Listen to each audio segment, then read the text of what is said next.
पाक चीन की मिसाइलें नहीं भेद पाएंगे भारत का सुरक्षा कवच। सीमा पर तैनात होगा अनंत शस्त्र। बीईएल से हुई बड़ी डील।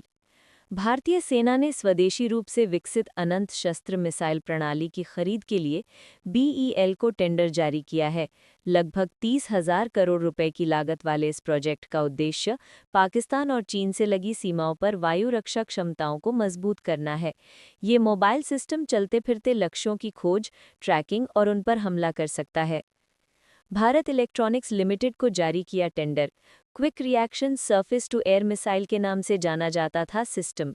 भारतीय सेना ने स्वदेशी रूप से विकसित अनंत शस्त्र सतह से हवा में मार करने वाली मिसाइल हथियार प्रणालियों की 5 से 6 रेजिमेंटों की खरीद के लिए भारत इलेक्ट्रॉनिक्स लिमिटेड को एक टेंडर जारी किया है।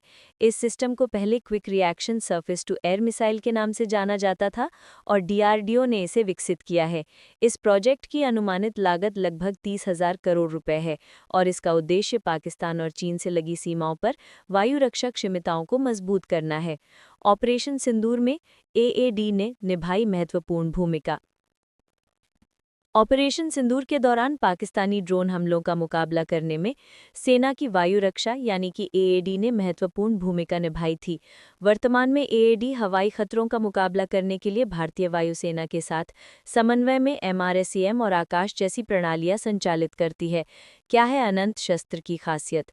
रक्षा अधिग्रहण परिषद ने मई में ऑपरेशन सिंदूर के तुरंत बाद इस खरीद प्रस्ताव को मंजूरी दे दी थी। ये मोबाइल सिस्टम चलते फिरते लक्ष्यों की खोज, ट्रैकिंग और उन पर हमला कर सकता है, जिसकी मारक क्षमता लगभग 30 किलोमीटर है, जो मौजूदा एमआरएसएएम और आकाश प्रणालियों का पूरक है। अधिकारियों के अनुसार इस मिसाइल प्रणाली का दिन और रात की ऑपरेशनल स्थितियों में व्यापक परीक्षण किया गया है।